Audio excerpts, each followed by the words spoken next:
Shalom, bien-aimés dans le Seigneur, nous vous saluons dans le nom précieux et glorieux de notre Seigneur Jésus. Nous sommes dans la joie de pouvoir réellement nous retrouver ce lundi pour pouvoir célébrer le nom de notre Seigneur parce qu'il est Dieu, parce qu'il est Seigneur. Voilà pourquoi nous aimons le célébrer, nous aimons le louer, nous aimons le glorifier.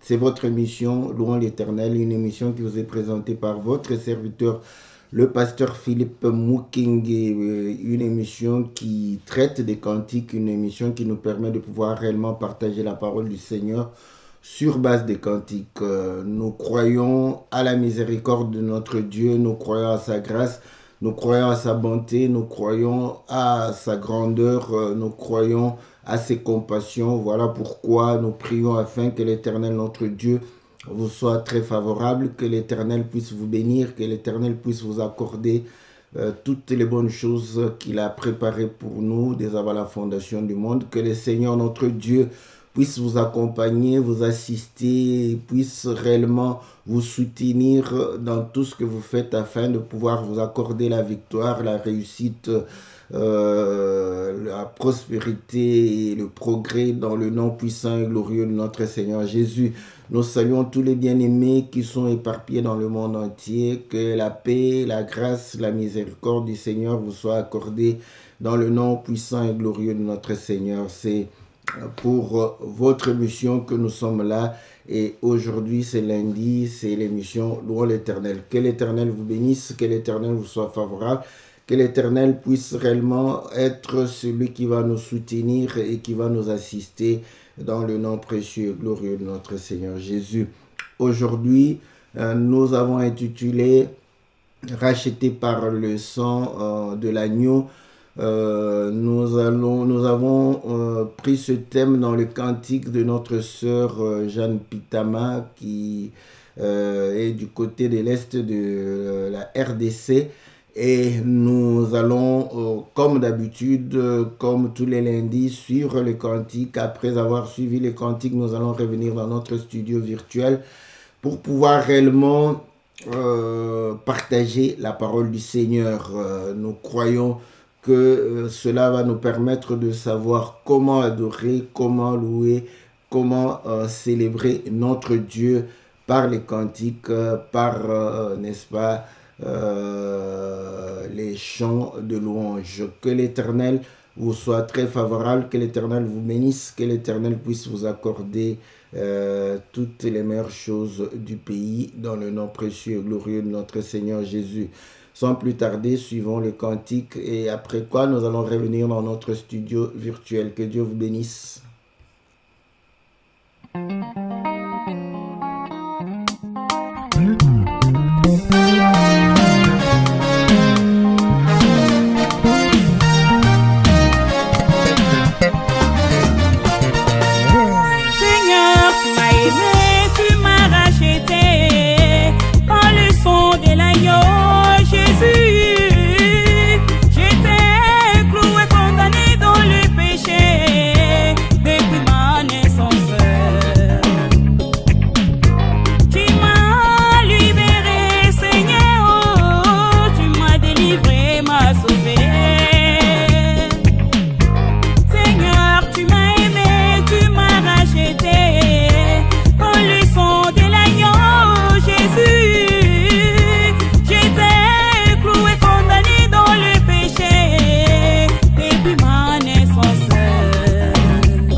Attendant pour ma guérison, je donnais le pleur.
m'est purifié. Comme la femme impure, et puis 12 ans, je vois Raphaël. Ok, maintenant tu m'es purifié. Quand tu es passé sur mon chemin, bombe de galade, mon impurité a cessé. Mon impurité a cessé.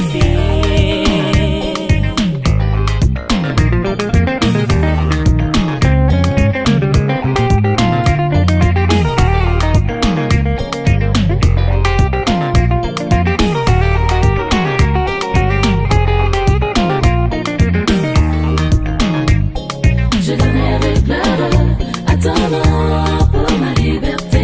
Je donnerai gloire à ton nom pour ma guérison. Je donnerai gloire à ton nom pour la paix du cœur. Je donnerai gloire. Merci Jésus. Je donnerai gloire. Merci Achille. Je donnerai gloire. Tu t'es arrêté un chemin pour moi, Jésus. Prends soin de moi, Seigneur. Tu t'es arrêté à midi, Jésus. Prends soin de moi, le pire. La grâce bénie vers moi, Jésus. Tu m'as délivré dans les lieux de la mort. Aujourd'hui, je sens plus l'odeur de la mort. Tu m'as purifié par ta parole, oh Jésus. L'évangile éternel m'a purifié, Seigneur. Aujourd'hui, je suis libre et autonome. Je donnerai gloire à ton nom toute ma vie. Oh, pour ma liberté, Seigneur. Tu m'as libéré, Seigneur Jésus. Je donnerai gloire à ton nom.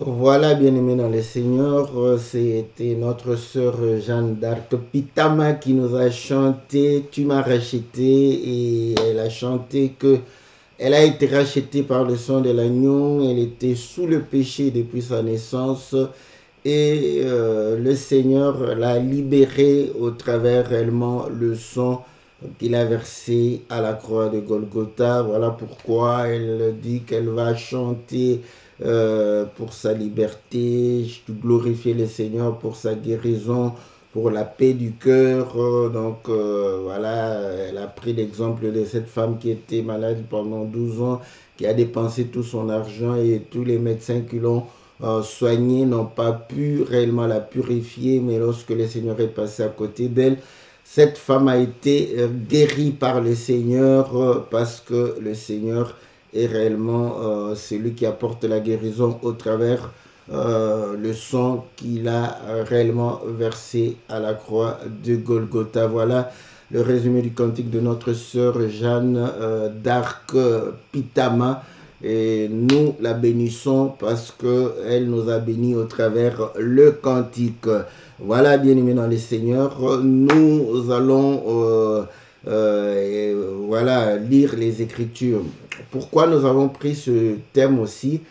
Parce que nous avons généralement voilà, cet aspect qu'elle a beaucoup chanté, voilà, que je suis libre, voilà. Donc maintenant, lorsque nous nous sentons libres, vous allez comprendre que nous nous sentons réellement autonomes, capables de faire ce que nous voulons, capables de pouvoir réellement vivre ce qui nous plaît, ce que nous estimons bien bon pour nous. Donc voilà, c'est un peu le sens de cette liberté parfois que nous avons, n'est-ce pas?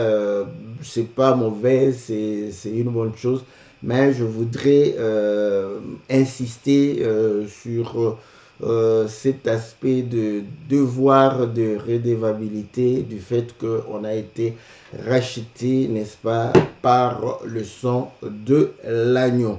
Donc, nous allons lire l'écriture dans le livre de 1 Corinthiens au chapitre 6. 1 Corinthiens au chapitre 6, verset 19, il est dit ceci: « Ne savez-vous pas que vos corps est le temple du Saint-Esprit qui est en vous, que vous avez reçu de Dieu et que vous ne vous appartenez point à vous-même. » Voilà. Donc ici, Paul interpelle tout un chacun pour dire que non, vos corps sont le temple du Saint-Esprit qui est en vous. Et que cela démontre que nous ne nous appartenons plus. Pourquoi nous ne nous appartenons plus? C'est ce que Paul va pouvoir dire. Car vous avez été rachetés à un grand prix. Voilà, glorifiez donc Dieu dans votre corps, dans votre esprit qui appartiennent à Dieu. Voilà. Donc vous allez comprendre que l'apôtre Paul est en train de pouvoir nous expliquer que nous sommes le temple du Saint-Esprit. Dieu a mis en nous son esprit et que nous devons nous rendre compte que nous ne nous appartenons plus à nous-mêmes. Pourquoi nous ne nous appartenons plus à nous-mêmes? Parce que nous avons été rachetés. Voilà.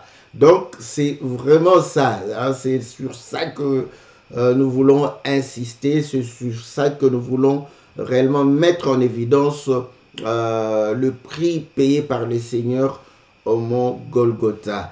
Et c'est ce leçon, et nous avons déjà expliqué pour démontrer que Judas avait vendu le Seigneur, on lui a donné 30 cycles d'argent. Et il est allé, lorsqu'il a vu que le Seigneur était condamné, il est revenu pour remettre cet argent. Les pharisiens ont refusé de pouvoir, les sacrificateurs et les pharisiens, ils ont refusé de pouvoir reprendre cet argent. Il va jeter cet argent devant eux, et eux, ils vont pouvoir dire que cet argent ne peut plus être mis dans le sanctuaire parce que c'était le prix, n'est-ce pas, du sang, c'était le sang, n'est-ce pas, de notre Seigneur. Donc ça démontre clairement que le sang du Seigneur a été estimé, n'est-ce pas, à la valeur d'argent, pour montrer que si Dieu a utilisé l'argent dans l'ancienne alliance, c'était pour prophétiser que c'est par l'argent que nous allons être rachetés. Et ici, cet argent avait réellement le symbole du sang de notre Seigneur Jésus. Cet argent a permis à ce qu'on puisse acheter le champ, n'est-ce pas, du potier pour pouvoir enterrer les étrangers en Israël. Et là, nous comprenons que c'est à partir de ce sang que nous avons eu accès, n'est-ce pas, dans la maison d'Israël, car nous étions incirconcis, nous étions hors de la maison, loin de la promesse, loin du droit des cités, loin de l'alliance, loin de Dieu. Mais par l'œuvre de la croix, le Seigneur nous a permis de pouvoir réellement bénéficier de ce qui a été donné à Israël, qui était considéré comme peuple saint, un peuple consacré à Dieu. Donc, le fait d'être racheté, en réalité, nous prive réellement de notre liberté. Voilà. Donc, vous voyez, ça semble être un peu contradictoire. Elle dit qu'elle va glorifier le Seigneur pour sa liberté. Mais quand on t'achète, quand on te vend, donc celui qui t'achète devient maître de ta vie. Tu n'es plus libre. Voilà pourquoi je vous dis, ceux qui ont vécu la servitude, l'esclavagisme, donc vous allez comprendre que ils n'avaient aucune liberté, aucune liberté. Donc, vous travaillez et vous n'êtes pas payé parce que vous appartenez à la personne. Donc, vous êtes comme un bien, vous ne faites pas ce que vous voulez. Donc, vous n'êtes pas libre de vos mouvements. C'est ça, être acheté, c'est ça, être esclave d'eux. Donc, quand le Seigneur nous a rachetés par son sang, nous sommes devenus ses esclaves. Ah, ça, c'est bien. Ça, c'est une bonne chose. Pourquoi nous insistons sur cela? Parce que la liberté, n'est-ce pas, donne à quelqu'un comme on dit, le pouvoir de décider. Vous allez comprendre que beaucoup de nations ont milité pour leur liberté, et lorsqu'ils ont acquis cette liberté, ils se sentent réellement capables d'agir selon leur bon vouloir, selon, n'est-ce pas, leur bien-être, selon ce qui est juste, correct, bien pour eux. Vous voyez, ça c'est la notion de la liberté. Mais vous allez comprendre que cette notion va nous permettre de pouvoir faire ce que nous voulons. Et les hommes ont quand même trouvé une astuce pour dire que voilà, ta liberté c'est limite où la liberté de l'autre commence. Parce qu'ils ont compris que si ils ne mettent pas des limites sur ta liberté, tu risques de pouvoir réellement devenir nuisible pour les autres. Ah, gloire au Seigneur. Donc, vous allez comprendre que, prenons simplement cette définition de l'homme, vous allez comprendre que par rapport à l'homme, il y a une liberté de l'homme qui commence et il y a une limite qui démontre que ici, vous ne pouvez pas aller au-delà. Mais Dieu n'est pas limité. Donc, par rapport à Dieu, la définition tombe parce que la liberté de Dieu n'a pas de limite. Donc, vous allez comprendre que cela démontre que devant Dieu, nous n'avons pas de liberté. Ça, c'est bon. C'est ce que je veux vraiment insister. Je veux que nous puissions partager ensemble. Et les Écritures, n'est-ce pas, nous soutiennent. Déjà, nous allons lire pour montrer que quand on est esclave, on n'est pas libre. Galates nous dit ceci. Galates chapitre 4, je prends le verset 21.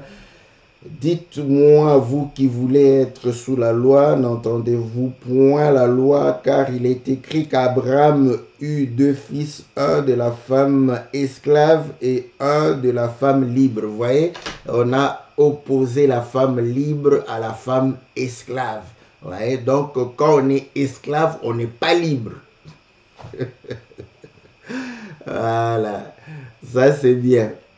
Mais elle a chanté que non, en tout cas, je vais te glorifier pour la liberté. Elle n'a pas tort. Donc, mais du moins ici, c'est que je veux que nous puissions retenir, que cela ne puisse pas échapper à notre entendement. Parce que quand ça échappe à notre entendement, c'est là où nous nous comportons, n'est-ce pas, peut-être de manière à frustrer ou à pouvoir réellement énerver la parole de Dieu, énerver la loi, n'est-ce pas? Donc, c'est cette sensation de liberté, n'est-ce pas? Même humainement parlant, je parle de choses qu'on ressent. Quand on se sent libre, on croit faire tout ce qu'on veut. Voilà. C'est cette pensée-là qui pousse les gens à pouvoir pécher. Maintenant, par contre, quand on est esclave, on sait qu'on n'est pas libre de ces mouvements, de ces pensées. On n'est pas libre de faire ce qu'on estime être bien. À ce moment, vous allez comprendre qu'on est obligé d'obéir. On est obligé de pouvoir rester, n'est-ce pas, sous réellement une autorité. Ah, ça, c'est une bonne chose. Voilà. Donc, lisons les Écritures, n'est-ce pas, par rapport à cela. Donc, nous sommes dans le livre de Romains, chapitre 6. On dit ceci, je lis le verset 15. Quoi donc? pécherions-nous parce que nous sommes non sous la loi, mais sous la grâce? Loin de là. Ne savez-vous pas qu'en vous livrant à quelqu'un comme esclave pour lui obéir, vous êtes esclave de celui à qui vous obéissez, soit du péché qui conduit à la mort, soit de l'obéissance qui conduit à la justice. Ah, voilà. Donc ici, Paul vient pour pouvoir expliquer, pour démontrer qu'effectivement, on est esclave de qui? On est esclave de celui qu'on obéit. Voilà. Donc, le Seigneur m'a racheté par le sang de l'agneau. Cela implique que je suis plus libre. J'ai été acheté, donc je suis esclave. Esclave à qui? À prix d'argent. Voilà. Maintenant, la notion de liberté, on la met un peu entre parenthèses. Donc, je suis esclave. Quand nous chantons, nous glorifions le Seigneur qui nous a rachetés. Ayons en premier cette pensée que nous sommes ses esclaves. Parce qu'il a donné, si un homme t'achète, tu deviens son esclave. Donc, tu dois obéir, n'est-ce pas, à ses injonctions. Donc, ici, nous comprenons que Paul explique que maintenant, nous sommes sous la grâce. Or, la grâce, c'est cet aspect de liberté. Voilà, cet aspect de trouver, d'être agréé. Donc, cet aspect de pouvoir être libre de faire les choses bonnes. Voilà. Mais il dit, voilà, pour cela, parce qu'on se sent libre. Donc, c'est là où Paul est en train de limiter. Vous voyez, l'esprit de liberté. Donc, je peux faire tout ce que je veux. Pécherions-nous? Non. Voilà. Parce que si tu pêches, tu obéis au péché. Voilà. Si tu refuses d'obéir au péché, tu dois te soumettre à quoi? Te soumettre à l'obéissance de Dieu. Ça, j'aime. Ça, je veux. À l'obéissance qui conduit à la justice.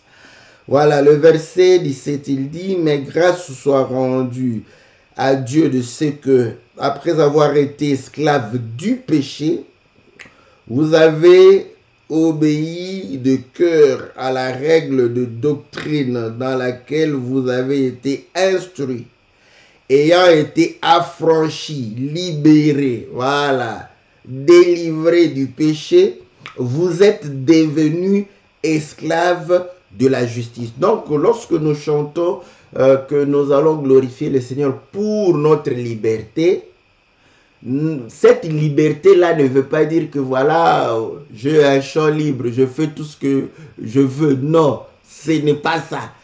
Pour notre liberté, pourquoi nous étions sous la domination? Nous étions esclaves. Et elle a chanté ça au début pour dire que nous étions sous les péchés depuis notre naissance. Donc, le Seigneur est venu nous libérer de quoi? Du péché. Voilà. Donc, nous sommes libres par rapport au péché. Donc, notre liberté, c'est-à-dire, il n'y a plus de lien. Je ne suis plus lié par le péché, ni dominé par le péché. Je ne suis plus sous la servitude du péché. C'est ça ma liberté. Je suis libre maintenant par rapport au péché. Donc, c'est-à-dire que je ne suis plus attaché au péché, à la jalousie, à la méchanceté, à la colère, à l'ivrognerie, à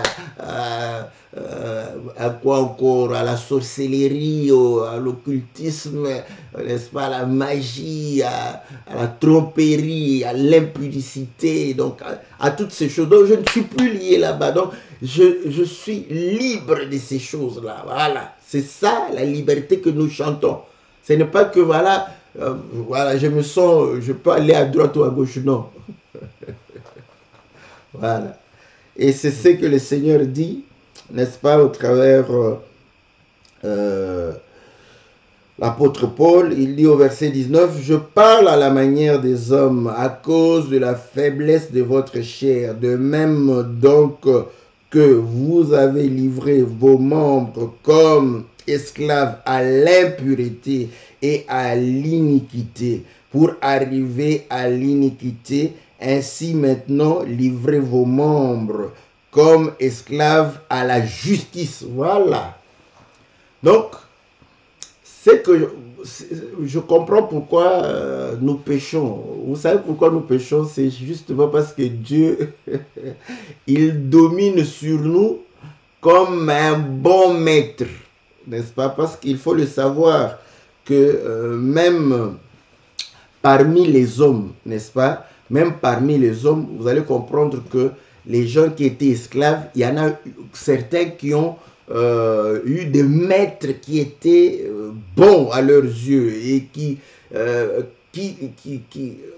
faisaient même qu'ils aient de l'amour envers ces maîtres-là, qu'ils puissent apprécier ces maîtres. Voilà. Donc, je lis l'écriture dans le livre d'Éphésiens au chapitre 5, je crois bien. C'est le chapitre 5. Voilà. Non, c'est le chapitre 6. Au chapitre 6, on dit ceci au verset 5. Serviteurs, obéissez à vos maîtres selon la chair, avec crainte et tremblement, dans la simplicité de votre cœur, comme à Christ. Donc, vous voyez, il parle de maîtres selon la chair. Donc, ceux qui les avaient achetés avec l'argent, qui étaient réellement, ils étaient esclaves de ces maîtres. Non pas seulement sous leurs yeux, comme pour plaire aux hommes, mais comme des serviteurs de Christ qui font de bon cœur la volonté de Dieu.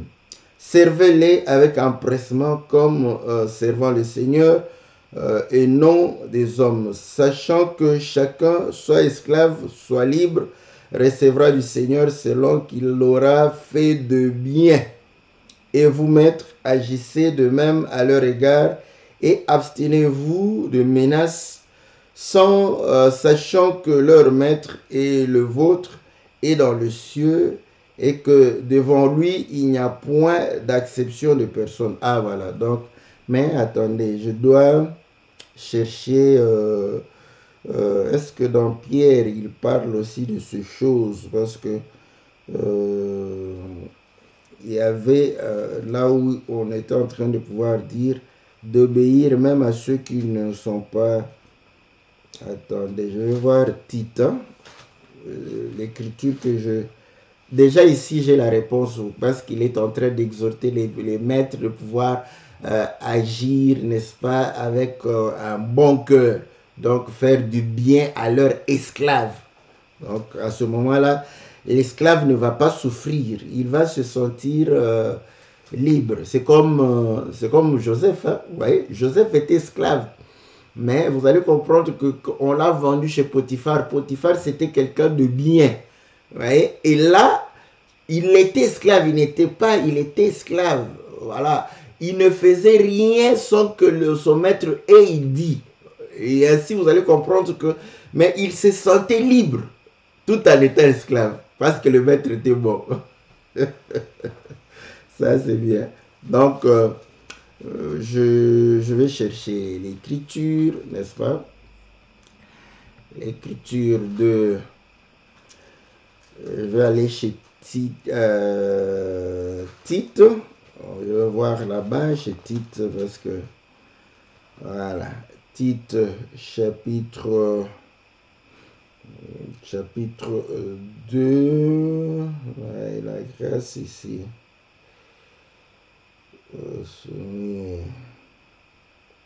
Voilà. Au verset 9, Tite chapitre 2, exhorte les serviteurs à être soumis à leur maître, à leur paraître en toutes choses et à leur plaire en toutes choses et à n'être point contredisant, et à ne rien dérober, mais à montrer toujours une parfaite fidélité, afin de faire honorer en tout la doctrine de Dieu notre Sauveur. C'est pas ça que je suis en train de pouvoir chercher. Est-ce que Pierre en a parlé? Si Pierre en a parlé, ça doit être chez Pierre. Je vais aller. Si je ne vois pas chez Pierre, je ne vais pas perdre mon temps à chercher. Mais je sais que on est en train de pouvoir exhorter les serviteurs à être bien, même auprès des maîtres qui sont, n'est-ce pas, méchants. Voilà, soumission aux autorités. Soyez soumis à cause du Seigneur à toute autorité parmi, soit au gouverneur comme envoyé par lui pour punir les maîtres, les malfaiteurs. Là, ce sont les gouverneurs. Ah, voilà. Je commence au verset 18. 1 Pierre chapitre 2, verset 18. S'il n'y a pas ici, donc je ne veux pas m'attarder là-dessus. 1 Pierre chapitre 2, verset 18. Serviteurs, soyez soumis en toute crainte à vos maîtres, non seulement à ceux qui sont bons. Voilà, c'est l'écriture que j'ai cherchée. Et doux, mais aussi à ceux qui sont d'un caractère difficile. Voilà. Donc, vous allez comprendre que ici, lorsque l'évangile est venu, en tout cas, les gens ont commencé à se poser la question, mais comment mon maître a cru à la parole et continue à me garder esclave?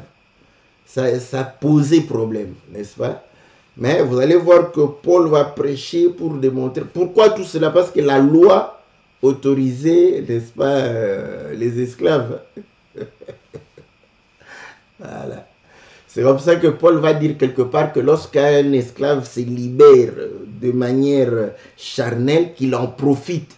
Parce que sur le plan spirituel, il est déjà libre. Voilà pourquoi on dit que nous avons cru, nous sommes sauvés, libres ou esclaves, femmes ou hommes. Donc, vous voyez, donc pour montrer qu'il y avait des esclaves qui avaient cru, il y avait des maîtres qui avaient cru, n'est-ce pas? Et là, on a commencé à exhorter les maîtres. Et là, Pierre ici démontre que naturellement, voilà pourquoi dans la loi, il était même dit que quand un frère vient se vendre à un autre, n'est-ce pas, à un hébreu, donc il va travailler 6 ans.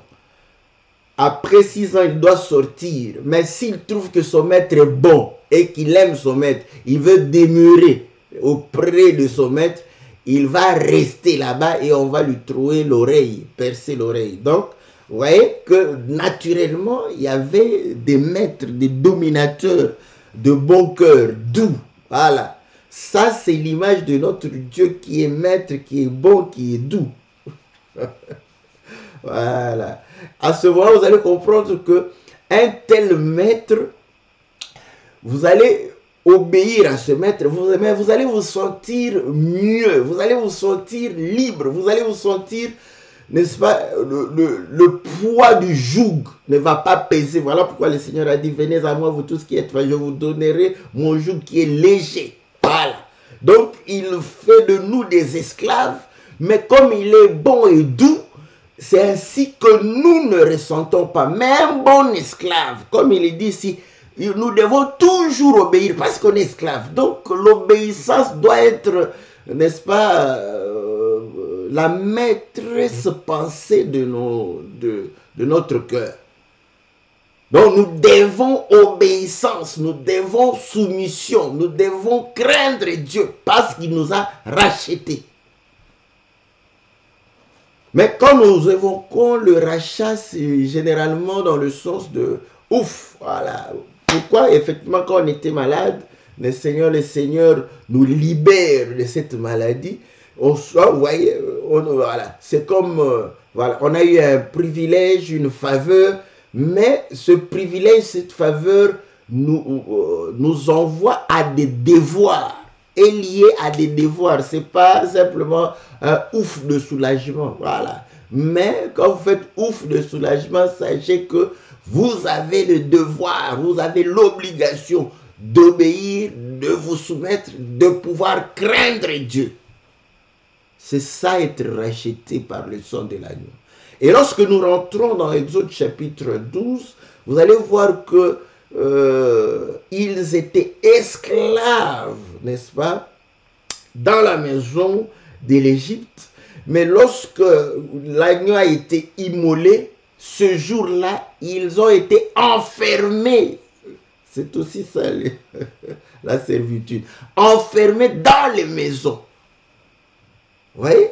Donc, le sang qui a été versé devrait les enfermer dans la maison. Ils devraient être dans la maison. Parce que s'ils n'étaient pas dans la maison, ils seraient frappés. Donc, quelque part, ils n'étaient plus libres de leur mouvement. Ils devraient être dans la maison, obéir aux instructions, se soumettre aux instructions, craindre Dieu par rapport à ces instructions et pour pouvoir réellement trouver leur liberté par rapport à Pharaon, par rapport à l'Égypte.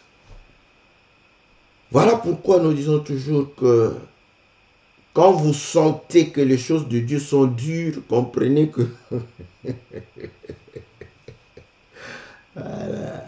Donc, comprenez que le maître n'est pas doux pour toi. Donc, cela démontre quoi? Démontre que sous la loi, Dieu n'était pas doux. Hein? C'était le maître, il n'était pas doux. Voilà pourquoi c'était difficile de pouvoir réellement accomplir la loi. Parce que Dieu n'était pas doux. Il n'était pas tendre. N'est-ce pas? Mais avec la venue du Seigneur, nous voyons que, n'est-ce pas, Dieu a manifesté la douceur. Il a manifesté sa bonté. Il va manifester sa miséricorde.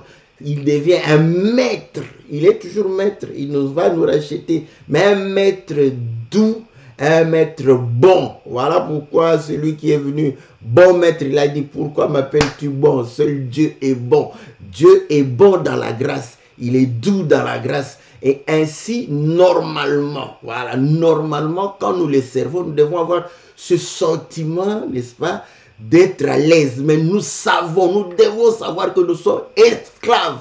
Nous ne sommes pas libres de nos mouvements. Nous ne sommes pas libres de nos pensées. Nous ne sommes pas libres de nos dires. Donc, il n'y a pas la liberté d'expression, de croyance, ni de mouvement. C'est bon, ça c'est bon. Si vous croyez à ça, vous allez bien servir le Seigneur. Voyez? C'est pourquoi vous allez comprendre que vous ne devrez pas vous inventer la parole. Vous ne devrez pas, n'est-ce pas, croire à ce que vous voulez croire. Parce que vous avez été racheté. Vous avez été acheté, racheté au plus grand prix. Voilà pourquoi il dit que vous ne vous appartenez plus à vous-même. Comment tu ne t'appartiens plus, mais tu décides pour toi-même. C'est ça même. Vous allez comprendre qu'un enfant de Dieu, quelqu'un qui sert Dieu, qui décide pour lui-même, il est en train de rendre un faux témoignage quand il dit qu'il est, voilà, que Dieu l'a racheté. Non, non, non. Ceux qui ont été rachetés par le Seigneur, ceux qui ont été rachetés par ce grand prix, ne décident plus pour eux-mêmes. C'est Dieu qui décide à leur place. Mais là, il va dire, mais Dieu où? Dieu dans le ciel. Dieu est dans sa parole. Au commencement était la parole était avec Dieu, la parole était Dieu. Voilà. Donc la parole était avec Dieu. Voilà pourquoi je ne décide pas. C'est la parole qui décide à ma place, parce que j'appartiens à la parole. J'appartiens au Seigneur. C'est comme ça que, vous voyez, c'est comme ça que vous êtes le temple du Saint-Esprit. Vous ne vous appartenez. Comment nous pouvons savoir que nous sommes conduits par le Saint-Esprit? Lorsque nous ne décidons plus, c'est la parole qui décide à notre place. C'est là où vous allez comprendre que vous êtes le temple du Saint-Esprit. Parce que c'est cette parole qui permet au Saint-Esprit de se mouvoir. Le Saint-Esprit va se mouvoir au-dessus des eaux. Et lorsque le Saint-Esprit se met au-dessus des eaux qui sont en toi, c'est comme ça que tu es conduit par le Saint-Esprit. C'est ça, être conduit par le Saint-Esprit. Être racheté par le Seigneur. être conduit par le Saint-Esprit. Nous décidons pas pour notre vie. Je ne décide pas ce que je dois faire, ce que je dois dire, ce que je dois avoir comme vêtements. C'est pas ma décision. Mais bon, dis-moi, entre nous, qui décide des habits que tu vas porter?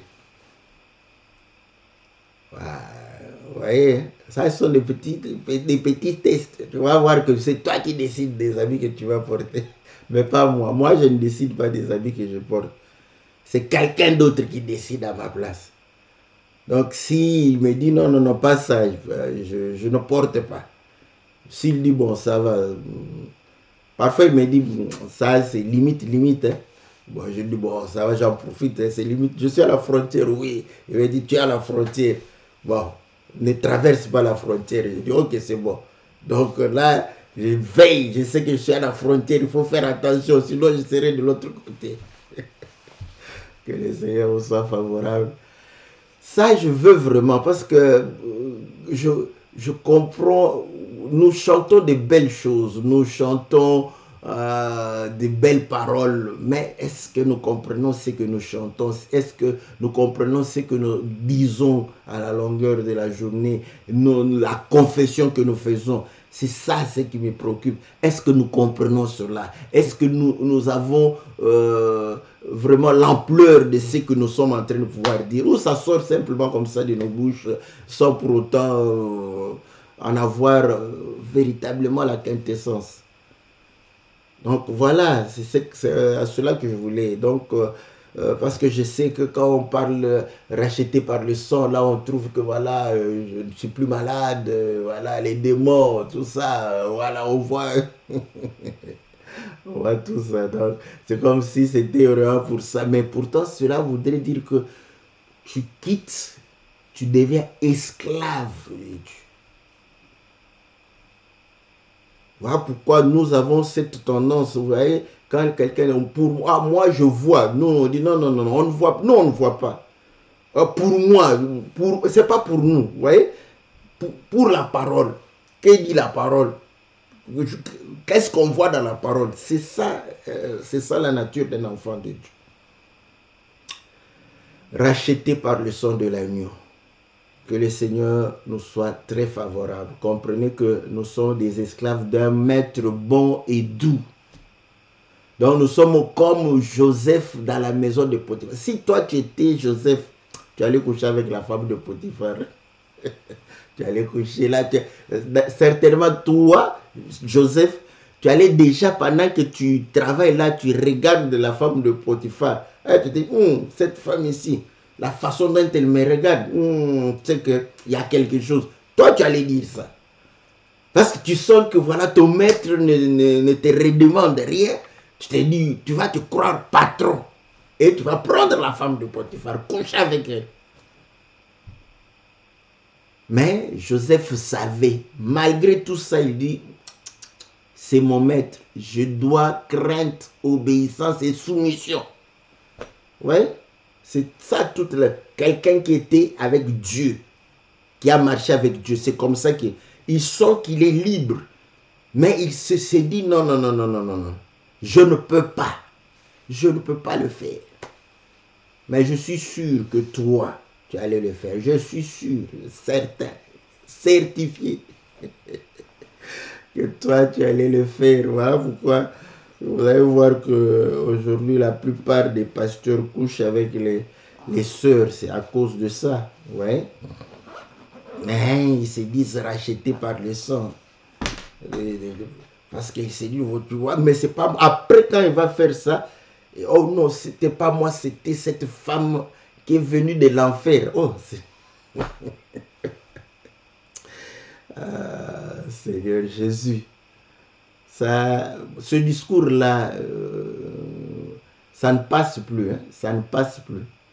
Parce que vous avez maltraité nos sœurs. Vous avez, en tout cas, même au village là-bas, même dans notre village, dans les siècles qui nous ont précédés, même au 2e siècle après la naissance de Jésus, Les femmes n'ont pas été traitées comme vous voulez les traiter comme ça. Vous êtes les premiers à les séduire, vous êtes les premiers à les escroquer, vous êtes les premiers à abuser d'elles. À la fin, vous dites que ce sont des envoyés de l'enfer du diable. C'est trop facile. Frère, dès que tu dis ça, je dis à la soeur, ma soeur, c'est un païen. Va l'accuser chez l'homme blanc, le justicier blanc. Il ne va plus répéter ça. Parce que là, quand on va commencer à lui citer, n'est-ce pas, ce dont on l'accuse, il ne va plus répéter. Parce qu'on va l'accuser d'escroquerie, d'abus de pouvoir et de viol. Ah, là. Il va se dire, non, c'est pas possible. Oui. Parce que là, on ne va pas te dire que non, il y a eu consentement. Ça sera viol. Et là, il va plus le faire. Moi, je crois que c'est de cette manière qu'il faut discipliner les hommes de Dieu. Parce que la justice de la parole, ils vont le couvrir. Oh, c'est un homme de Dieu. Mais toi, maintenant, on va te rejeter. Un homme de Dieu, il faut aller à la justice. Comme ça, l'homme, c'est pour son bien. Parce que par rapport à la parole, il va continuer. Ce n'est pas quelqu'un de la grâce, de la loi. Il faut, comme on vient de dire, obéissez au gouverneur.